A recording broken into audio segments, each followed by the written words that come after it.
ಜೂನಿಗೆ ಚುನಾವಣೆ ನಡೆಸ್ತೀವಿ ಅಂತ ಹೇಳ್ತಾರೆ. ಇನ್ನೊಂದು ಕಡೆಗೆ ಚುನಾವಣೆ ಮುಂದೂಡುವಂಥ ತಂತ್ರಗಾರಿಕೆಯನ್ನು ಮಾಡ್ತಾರೆ.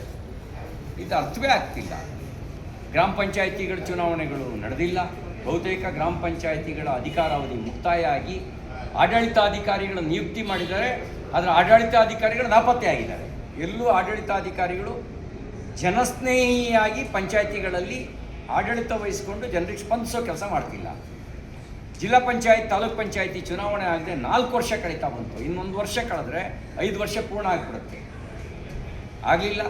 ಇನ್ನು ಈ ಕಾರ್ಪೊರೇಷನ್ ಚುನಾವಣೆಯೂ ಇದೇ ಕತೆ. ಆದರೆ ಈ ಬಾಳಿಗೆ ಸ್ಥಳೀಯ ಸಂಸ್ಥೆಗಳಿಗೆ ಅಧಿಕಾರ ಅನ್ನುವಂಥ ವಿಕೇಂದ್ರೀಕರಣದ ಘೋಷಣೆ ಯಾಕೆ?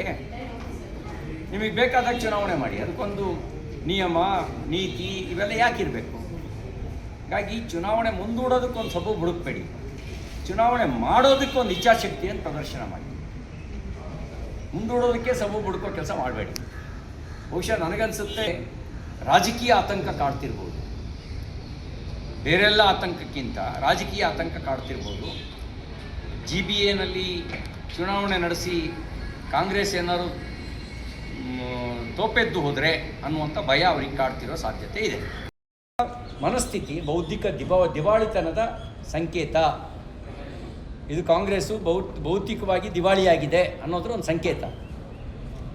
ಅವರಿಗೆ ಯಾವುದು ಒಳ್ಳೆಯದು ಯಾವುದು ಕೆಟ್ಟದ್ದು.